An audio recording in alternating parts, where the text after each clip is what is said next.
Bienvenidos a Eugenio Maslowski en positivo. La palabra presente también significa regalo, y el día de hoy es un regalo de Dios. Te invito a que hoy hagas algo diferente. Vive el presente. Hoy vamos a grabar de una forma diferente este podcast, porque hoy será mi nieto quien me haga la entrevista.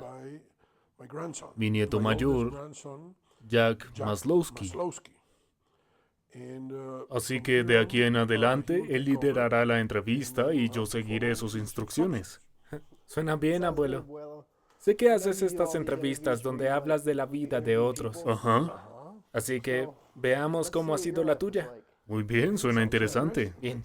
Y es la primera vez que me entrevistarán y es muy emocionante. ¿En serio? Sí, y estoy dispuesto a contestar cualquier pregunta que quieras hacer. Genial. Empecemos por el principio. ¿Cuáles son tus primeros recuerdos de la infancia? Los primeros recuerdos que tengo de niño es estar bajando las escaleras en nuestra casa en Caracas, en Los Palos Grandes, mientras mi hermano se sostenía del lado de las escaleras. Él era 2 años mayor que yo, entonces mi padre me preguntó si él podría ayudarme a bajar. Y yo decía, no, lo siento, pero quiero hacerlo solo. Y todos en mi casa se rieron, porque decían, este niño tan pequeño parece saber qué quiere hacer en la vida. Sí. Y yo no entendía en ese momento, pero después lo entendí. Era verdad. Yo era una persona con una personalidad muy fuerte. Así que incluso en los primeros recuerdos de tu infancia, ya avanzabas por ti mismo. Bien, pues creo que sí. Creo que fue un momento muy emocionante, porque la escalera era muy alta para mí y yo era muy pequeño, debía tener como 2 años y medio o 3, y es normal que tu padre te quiera ayudar. Claro. Pero si tu hermano mayor está caminando justo delante tuyo y ya tienes 5 años, quieres hacer lo mismo que él. No puedes quedarte ¿No atrás. puedes quedarte atrás? En que sé que ahora Venezuela es muy diferente de cómo era hace mucho tiempo, pero ¿podrías describir cómo era? Claro, de hecho, no es Venezuela.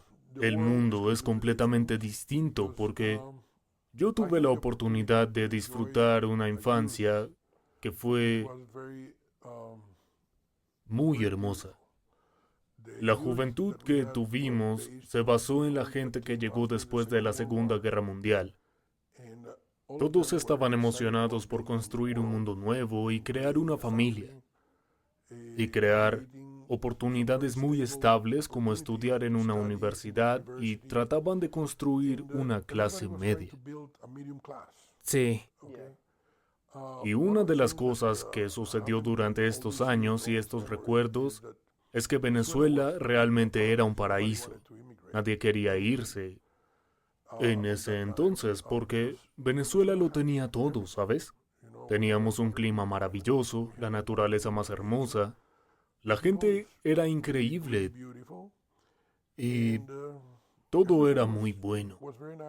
Los políticos dañaron la vida allá y en realidad se desconectaron de la gente. Y cuando los líderes se desconectan del pueblo, se empieza a sentir que están más preocupados por sus planes que por lo que la gente necesita. De hecho, hubo un presidente llamado Rómulo Betancourt, y una vez un periodista de la revista Times fue a visitarlo y dijo que Rómulo Betancourt lo invitó a visitar algunas locaciones en automóvil. Y el reportero de Times le preguntó si acaso tenía miedo de viajar en avión. Y él dijo, no, te mostraré algo. Y mientras viajaban en automóvil con la caravana presidencial, él paraba y se bajaba a comer con la gente. Y la gente tenía la posibilidad de hablar con él y podían comunicarle sus necesidades. Y dijo, esto es lo que te pierdes cuando viajas a 33,000 pies sobre el suelo y no te conectas con la gente. Así que realmente pienso que Venezuela era un paraíso. Teníamos mucha inversión extranjera y una muy buena democracia. Hasta que llegó un grupo que hizo un golpe, liderado por Chávez, y crearon una división entre la gente. Empezó una separación y no hay nada peor que crear odio entre los diferentes grupos. Así que era blanco contra negro, rico contra pobre, y todo lo que escuchamos a veces con los políticos en vez de intentar crear una comunidad amena. Así que Venezuela quedó dividida. Y desde hace ya 25 años, Venezuela ha sido liderada por un régimen de dictadura. Un gobierno corrupto desde el primer día. De hecho, me fui del país y tuve la oportunidad de discutir con ministros sobre trabajos, contratos, y terminé diciendo que no les pagaría. Me pedían el dinero directamente a sus bolsillos y les dije, lo siento, pero no soy uno de esos. Y siempre he podido disfrutar lo que hago y relacionarme con la gente. Y una de las cosas con las que me encuentro hoy en día es mucha gente que estaba bajo mi paraguas, bajo mis compañías en Venezuela, siguen siendo mis amigos y siguen hablando conmigo después de 20, 30 o 40 años. Mis socios son personas que han sido mis amigos desde la secundaria o la universidad. Así que eso demuestra que si eres criado entre gente amable, tienes oportunidades de crecer. Supongo que no tienes que ser la parte aislada, ni parte de la norma. Bien, pues tienes que ser auténtico. El problema es cuando empiezas a vivir una vida que no es la tuya, eres un actor. Y el actor no vive la vida de la persona que representa. Debes vivir tu vida con autenticidad. Y cuando ya regresas con los otros, podrás decir, lamento si no te gusta lo que digo, pero es lo que pienso. ¿Cómo creciste? ¿En dónde vivías y cómo era la situación? Bien, nací y crecí en Caracas. Y era una ciudad hermosa. Es un valle con temperaturas espectaculares. Usualmente estábamos en 23 grados, así que es perfecto y muy soleado. Tenemos una playa maravillosa a 1 hora de Caracas. Caracas era un lugar precioso y además de eso, mis abuelos vivían en los Andes de Venezuela, en la parte oeste, en las montañas. Y mi abuelo era fotógrafo profesional, y mi abuela también era fotógrafa profesional, pero ellos se divorciaron cuando mi madre era joven. Y cada uno de ellos tenía su vida propia, pero a la vez crecieron con la misma profesión. Así que yo viajaba mucho y visitaba a mi abuelo en esa área. Y empecé a sentir ese amor por viajar a través de Venezuela. Y fue un tiempo muy interesante en el que solía visitar un lugar que, ¿sabes? Cuando estuve el otro día en Sedona, me recordó muchísimo a lo que llamamos la Gran Sabana en Venezuela, que es el área más antigua del mundo. Es una montaña cuaternaria muy similar a lo que es Sedona, y el tipo de gente que vive en Sedona es muy similar a la gente que solía vivir en la Gran Sabana. Y hay lugares como Margarita, que era fantástico, Los Roques, Los Llanos, Maracaibo, así que era muy genial. Y una de las cosas de mi infancia es que cuando cumplí 11 años, mi mamá me envió a un internado. Y te puedo decir que al principio la gente me decía que sería terrible, pero en realidad forjó mi personalidad y me volví mucho más fuerte. Sí, Tenía que sobrevivir entre 450 personas. eran muchas, sí. Yo tenía 11 años y había gente de 16 y 17 en el mismo lugar. Así que debías aprender a sobrevivir. Y recuerdo que siempre había que encontrar a alguien que me protegiera y lo llamaba Superman. Y Superman venía cuando yo lo necesitaba, si alguien me golpeaba y yo era muy pequeño. Tuve algunas experiencias que fueron muy desagradables, pero que se manejaban muy bien con algunos de los padres del internado. Y con otros padres tuve una educación fantástica. Actualmente uno de ellos tiene 82 años y fue nuestro padrino en la graduación de la secundaria. Y aún tengo contacto con él porque aún vive en Venezuela y fue una persona que me dio muchos consejos sobre cómo caerle bien a la gente, aún siendo yo una persona muy frontal Sí. y muy fuerte en mi posición. Yo era una persona con autenticidad. Y él decía, bien, puedes moderar un poco Sí. la forma en la que dices las cosas. Después fui a la universidad en Venezuela. Fue una gran universidad. Fue creada por el que solía ser el jefe de mi padre.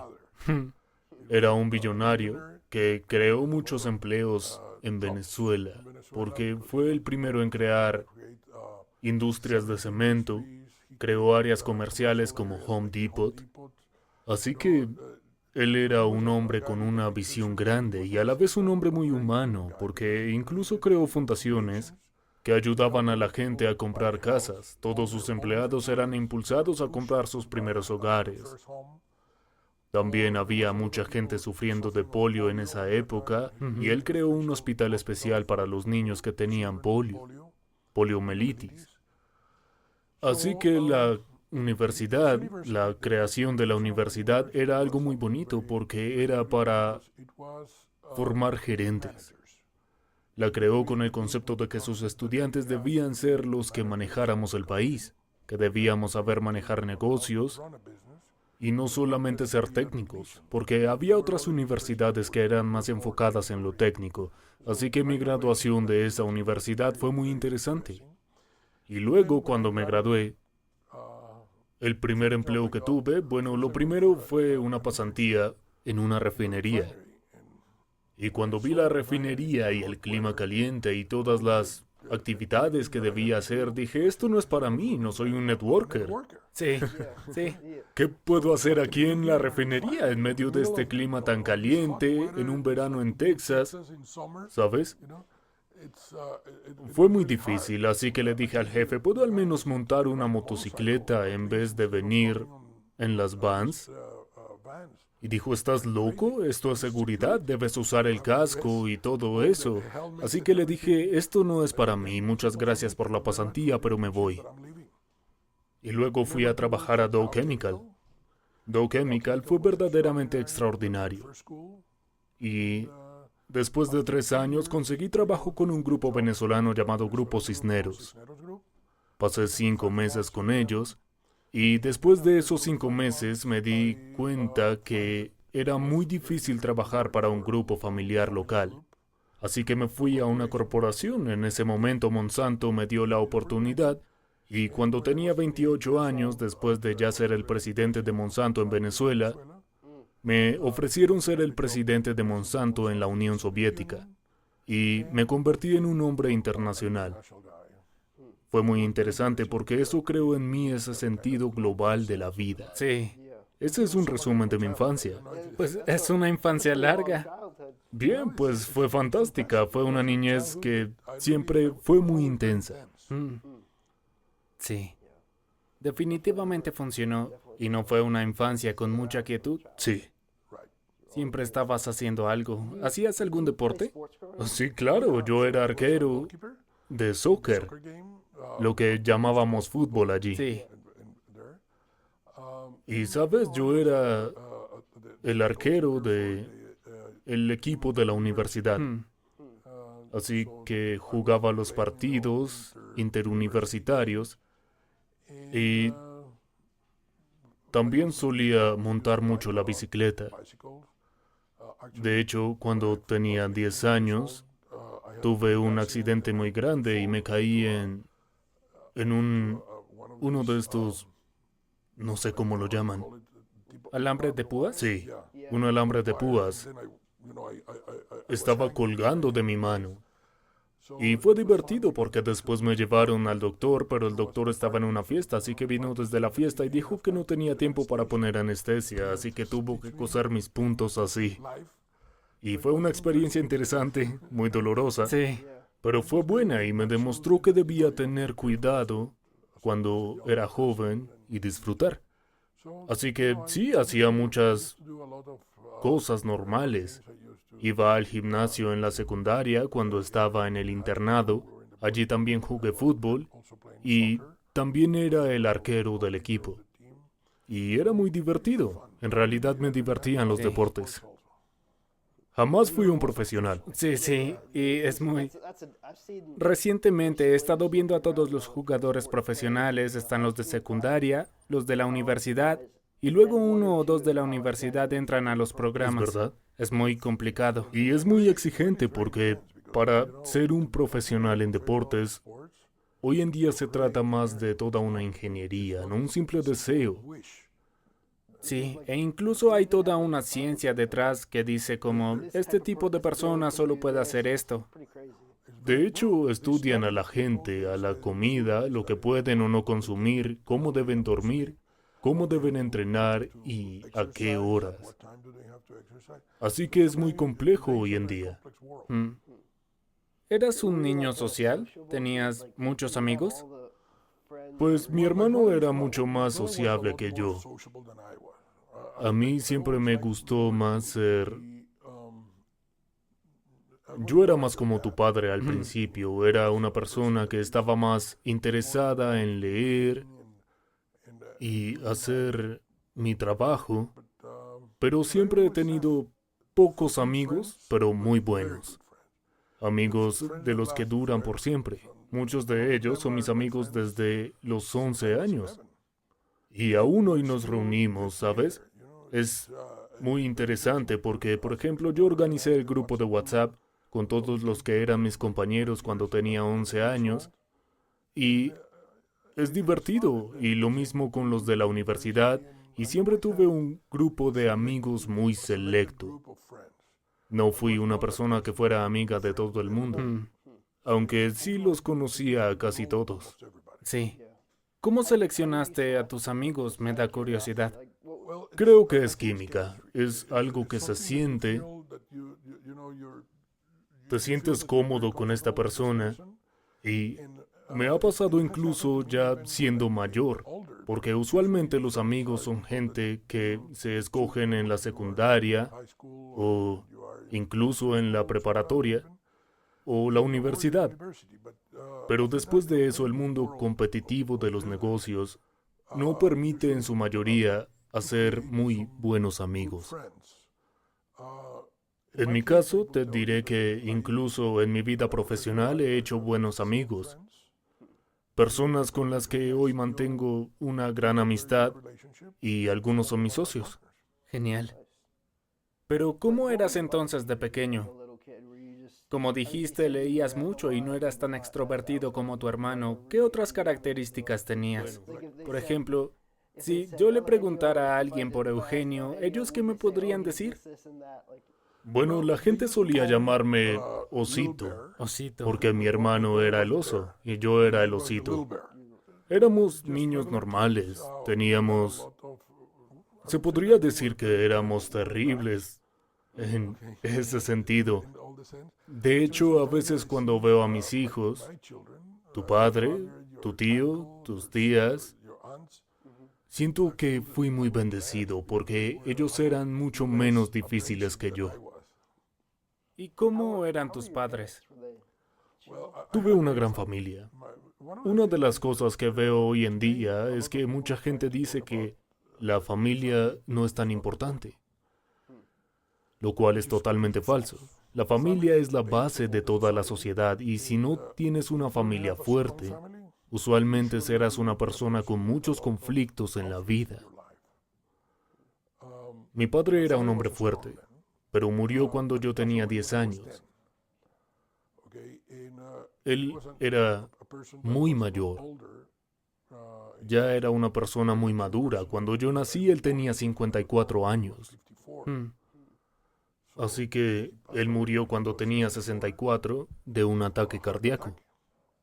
Pero lo recuerdo como un hombre muy fuerte, exigente, y cuando él decía no, era no. Mi madre fue mucho más como nuestra amiga. Ella estaba involucrada con nosotros en todo. Era una mujer adorable. Todo el mundo quería a mi mamá. Era como Lucy Ball, que es una película antigua. Ella era una persona muy agradable. Y era una madre maravillosa. Una madre fantástica. Luego, cuando tenía 42 o 43 años, ella conoció a mi padrastro, que se llamaba Pancho. Mi padre era Nicolás, como tu tío. Mi madre se llamaba Natasha y mi padrastro era Pancho, Francisco. Y Francisco, una gran persona. Él realmente me ayudó mucho en esa transición de mis años de adolescencia. Siempre estuvo ahí para apoyarme. ¿Alguna vez dijiste que viajaste a través de las montañas, pero ¿alguna vez hiciste otros viajes grandes fuera del país? Bien, cuando estaba viviendo cuando éramos niños, mi madre nos llevaba siempre a Nueva York en el verano, porque mi abuelo se había mudado de los Andes, las montañas, a Nueva York, a un lugar llamado Nyack. Así que cada verano viajábamos y visitábamos ese lugar. Y recuerdo que para mí fue muy impresionante porque la primera vez que vi una feria mundial fue la World Fair en Nueva York en 1960 y no recuerdo el año exactamente. Y de ahí en adelante decidí que este era un evento al que yo quería ir lo más posible.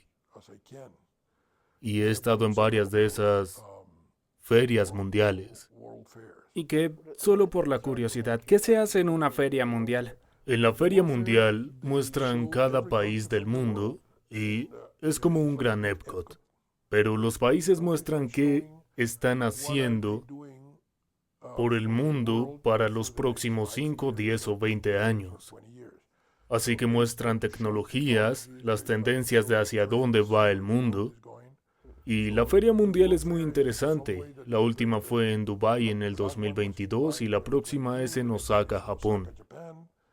La anterior fue en Milán, Italia, y también estuve en la que fue en España, en Sevilla, y en la de Nueva York, así que es una oportunidad muy interesante para ir. Y además de eso, cuando me transfirieron a la Unión Soviética como presidente de Monsanto, empecé a viajar mucho en Europa, porque consideré que era la mejor oportunidad para conocer Europa y esquiar en las montañas y conocer lugares como Grecia y ver las playas. Así que he sido verdaderamente afortunado de poder viajar y porque puedo decir que he viajado al menos a 60 países en mi vida. Así que he sido muy bendecido en ese sentido y siempre procuro empaparme de la cultura local. Por ejemplo, cuando estuve en Japón, decidí ir a Kioto. Mis reuniones eran en Tokio, pero Kioto era la capital imperial de Japón. Y tiene todos los templos y tienen las tradiciones de Japón. Así que fui a Kioto y decidí quedarme en un ryokan, que es lo que hoy llamaríamos un Airbnb. Sí, como En ese tiempo. la versión japonesa de Airbnb. Sí, la versión japonesa de Airbnb, y se dormían en el piso en un tatami. Y las paredes eran de papel de arroz, así que se podía escuchar a todo el mundo, así que si alguien te golpeaba podías atravesar la pared. Y no había baños privados, así que debías compartir el baño con todo el mundo. Fue una experiencia interesante y fui a todos los templos. Y lo mismo con cada sitio al que solía viajar. Solía ir a los lugares con los mercados locales donde la gente iba a comer o a comprar comida. o intentaba subirme en los buses comunes y corrientes que iban por la ciudad con gente normal. Porque la verdadera oportunidad es de entender la cultura de cada sitio y es fantástica. Entonces sí he sido muy bendecido con la oportunidad de viajar. Y luego cuando regresé a Venezuela después de Chernóbil, porque me fui de la Unión Soviética cuando ocurrió Chernóbil, la verdad no sabía bien qué era Chernóbil y cómo podría afectar a mi familia.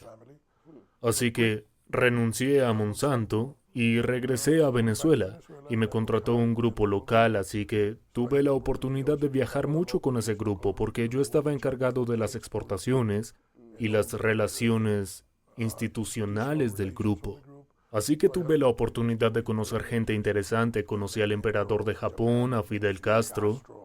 ¿Al emperador de Japón? Sí, en persona. Tengo una foto con el emperador de Japón y fotos con Fidel Castro. Y con un hombre que era el cosmonauta que estuvo en la primera misión Soyuz Apolo en el espacio, Alexander Leonov. Así que tuve la oportunidad de conocer gente muy interesante. ¿Y cómo era el emperador de Japón? El emperador es una persona normal, pero es el emperador, ¿sabes? Sí. Entonces todo el mundo está nervioso. El otro día conocí a una mujer japonesa cuando fui a Arizona hace 2 semanas. Y estuve en una experiencia de globo aerostático. Y allí estaba esa señora de Japón con su esposo americano. Y le dije, una vez conocí a alguien muy interesante en Japón. Y le enseñé la foto con el emperador. Y dijo, ¡oh! Probablemente le volaste la cabeza. Sí, porque ella dijo, la única forma en que lo he visto es en televisión. Pero tú le diste la mano. Seguro le encantó. ¿Dónde estudiaste? Sé que fuiste al internado, pero ¿cómo se llamaba? Liceo San José de los Teques. Era aproximadamente a 1 hora de Caracas. Era en las montañas, no teníamos agua caliente, nos bañábamos con agua fría. Éramos 450 estudiantes en el mismo lugar, así que había 3 pisos con 150 personas durmiendo en cada uno. ¿150? 150, y fue una experiencia interesante. Sí, como un gran campamento. Un gran campamento. Como siempre, hacemos una interrupción para leer una cita motivacional relacionada con el tema que estamos discutiendo hoy.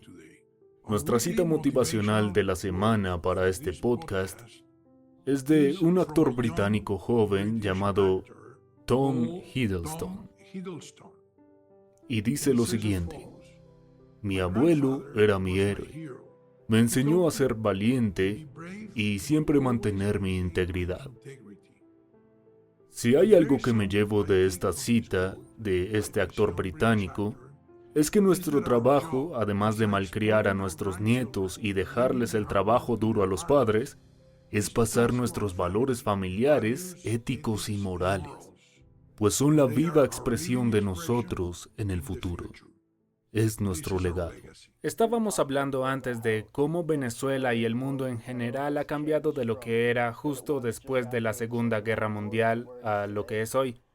¿Cuándo supiste que la Venezuela que conociste de niño ya no estaría más ahí?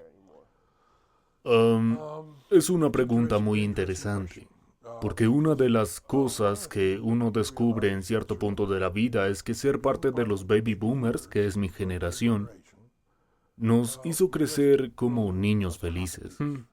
Éramos niños realmente felices. Yo era muy cercano, uno de mis amigos más cercanos era el hijo del expresidente de Venezuela que se llamaba Raúl Leoni. Y desde muy jóvenes solíamos ir a comer a su casa después de que su padre fuera ya expresidente. Así que imagínate ir a comer a casa de Bill Clinton, Obama o George Bush o Trump y tienes la oportunidad de hablar con toda la gente que solía estar involucrada en la política alrededor de esa persona. Así que siempre estuve muy expuesto a oír lo que hablaban. Y en cierto punto, cuando Carlos Andrés Pérez se hizo presidente por segunda vez en 1988, Él tiene una experiencia muy interesante porque vino de afuera. Él originalmente estaba en el Partido Republicano, estaba fuera del Partido Acción Democrática. Acción Democrática. Ese era el Partido Socialista. Estaba más en el área de la izquierda. Pero Carlos Andrés era un presidente muy democrático y cuando él vio que estaban bloqueando, que el estado profundo del partido estaba bloqueando su candidatura, empezó a hacer campaña para ganar las primarias y las ganó. Muy similar a lo que pasa aquí. Y él impulsó su candidatura al partido. Y los peores enemigos estaban dentro. La gente empezó a boicotear lo que hacía mientras era presidente. Así que en ese momento, yo ya era maduro en Venezuela, era 1988, y en esa época yo tenía 34 años. Y empecé a darme cuenta que algo iba a cambiar. Así que me involucré en la política y empecé a apoyar a otro político que era de la oposición.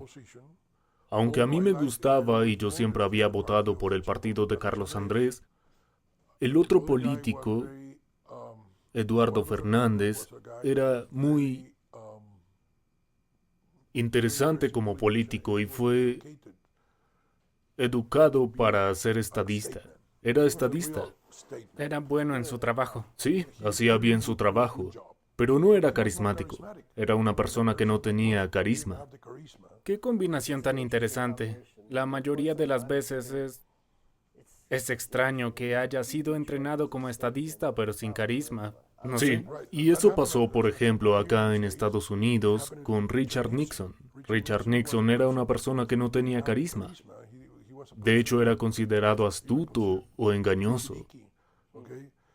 Y cuando perdió la candidatura a la presidencia contra John Kennedy, perdió la gubernatura de California, pero decidió estudiar la economía a nivel mundial y el comportamiento económico a nivel mundial. Y cuando se lanzó a la presidencia de nuevo, cuando le preguntaron qué hizo y por qué consideraba que lo lograría, él dijo que se había estado preparando para ser estadista.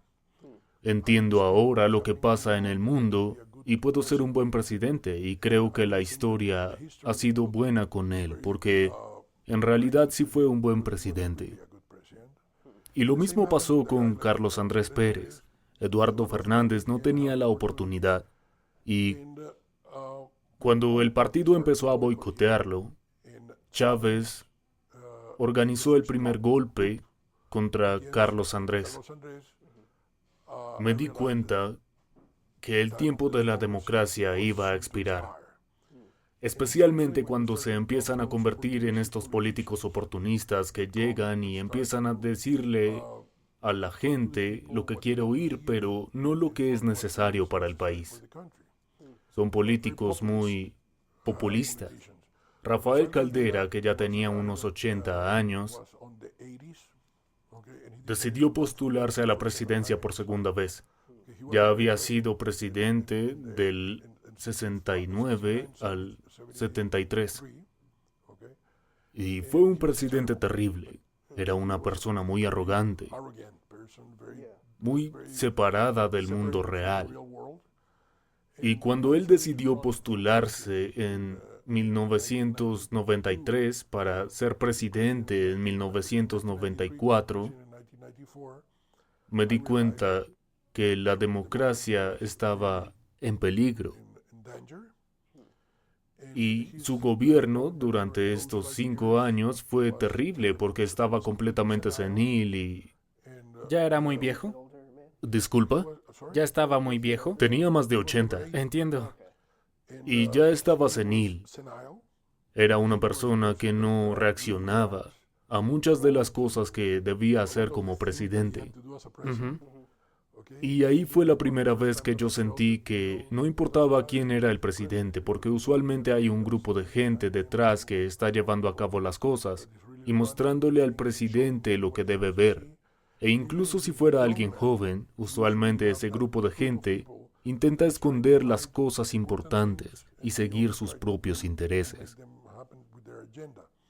Pero en 1988 empecé a ver el deterioro de Venezuela. Y en 1993, cuando Caldera fue elegido, dije, esto es muy malo para el país. Y en el 98, cuando conocí a Chávez, dije, me voy. Es mejor correr. Así que en enero de 1999, 4 días antes de que tomara el poder, me fui. Y de ahí en adelante he tenido la oportunidad de conocer a algunos oficiales del gobierno y simplemente me sentí asqueado de toda la corrupción y las cosas terribles que pasaron en el gobierno de Chávez y Maduro. ¿Qué te dijo Chávez? Chávez me dijo que el proceso revolucionario de Venezuela sería diferente y yo le dije, no hay diferencia en un proceso revolucionario. Usualmente Nixon lo definió muy bien en su libro llamado Líderes. Porque Nixon describe a los líderes que conoció mientras fue vicepresidente de los Estados Unidos y presidente también. Vicepresidente con Eisenhower y presidente por él mismo. Y describe muchos de los líderes que conoció durante su vida, y una de las cosas que explica claramente es que los revolucionarios son excelentes para destruir el sistema, pero no tienen el pegamento para construir. Así que cuando Chávez me dijo que el proceso en Venezuela sería diferente, dije, no será mejor que en la Unión Soviética, ni será mejor que Cuba. Y yo ya había estado en Cuba varias veces, así que pensé, es momento de irme, así que empaqué mis cosas y vine a vivir a Estados Unidos en 1999. Y mientras trabajabas con Monsanto y las otras compañías para las que has trabajado, ¿aprendiste algo en particular que creas que sea una lección del mundo corporativo que ha sobresalido para ti y sientas que no hubieras aprendido en otra parte? Sí, lo primero es el comportamiento. De lo primero que aprendes es que la gente que trabaja en compañías como Monsanto o alguna gran corporación, todo el mundo quiere impresionar al jefe. Todos trabajan para el gran hombre, el jefe. Y cuando conocí a Dick Mahoney me di cuenta que él era exactamente igual a cualquier persona que podría conocer. Y antes de eso, en Dow Chemical, algunos de mis jefes fueron terribles. Tuve unos jefes fantásticos como Enrique Sosa o Carlos Andrade, pero tuve otros que eran terribles, malos. Y aprendí lo que no me gustaría hacer cuando fuera yo quien estuviera a cargo. Lo mismo pasó en Monsanto. Allí tuve jefes fantásticos, pero también jefes que eran algo que ni siquiera podría guardar en mi memoria. Así que diría que trabajar en una pirámide es algo muy interesante que aprender en una corporación. Lo siguiente que aprendes es que el negocio no te pertenece. Aun si en cierto punto crees que eres importante porque estás vendiendo 200 millones o 300 millones de un producto. Son productos que no te pertenecen, que le pertenecen a la corporación y tú solo estás ahí por ese pequeño periodo de tiempo. ¿A quién le pertenece? Le pertenece a los accionistas, a la compañía, pero tú estás ahí solamente siendo responsable de hacer algo por cierto tiempo. Así que no tienes por qué sentirte dueño de ese tipo de cosas. Y mucha gente se siente con esa importancia y cree que la compañía no puede funcionar sin ellos. No es cierto. Solo estás allá en esa posición porque eres responsable de un trabajo y debes hacerlo. Y eso pasa en todas partes, porque incluso la compañía familiar en la que estuve trabajando, después de irme, aunque tuviera proyectos muy interesantes, que eran mis proyectos, la gente simplemente los dejaba morir, porque no eran sus proyectos. También la envidia es algo de lo que aprendes mucho. Y recuerda que en la pirámide de la corporación, mientras empiezas a subir, estás más expuesto a ser sacado. Porque hay una base más grande de gente que quiere ese trabajo. Así que te encuentras en una posición en la que la gente está apuntando a los grandes. Empiezan a apuntar ahí. Porque lo quieren de verdad. Así que en la corporación, por un lado, la disciplina, la administración, la organización, la forma de convertirte en el administrador de tus propios intereses, la forma de pagar impuestos, de hacer las cosas debidamente. Aprendes mucho. Te vuelves una persona disciplinada. Yo pude entender el panorama completo porque como gerente pude saber que a veces es más importante lograr la venta, otras veces es más importante la parte administrativa o la parte financiera y otras la parte legal. ¿Sabes? Lo que hoy en día mucha gente llama cumplimiento, en realidad todos tenemos cumplimiento. Lo que se debe aprender es a manejar todo con cumplimiento. Debes aprender a hacer las cosas dentro de lo aprobado, poner atención a las auditorías que pueden pasar. ¿Qué tan seguido hacían auditorías? Usualmente nos hacían auditorías 1 o 2 veces, 1 vez al año o 1 vez cada 2 años. ¿Y era una molestia o era algo que se hacía y ya? Sí, eran muy molestas porque debían buscar problemas. A los auditores les pagan para encontrar errores y de esos errores se creaban problemas grandes. Pero era parte de la vida. Lo importante es corregir estos errores para la siguiente auditoría, porque lo primero que harán en la siguiente es revisar el error que cometieron antes. Exacto. Cuando eras joven, tenías una visión específica del mundo, veías la vida de alguna manera. ¿Hubo algún evento que haya ocurrido en el mundo que cambiara la forma en que ves la vida? ¿Los podrías compartir? Puedo decirte que la primera vez que conocí a alguien como Fidel Castro, cuando estuve en la Unión Soviética,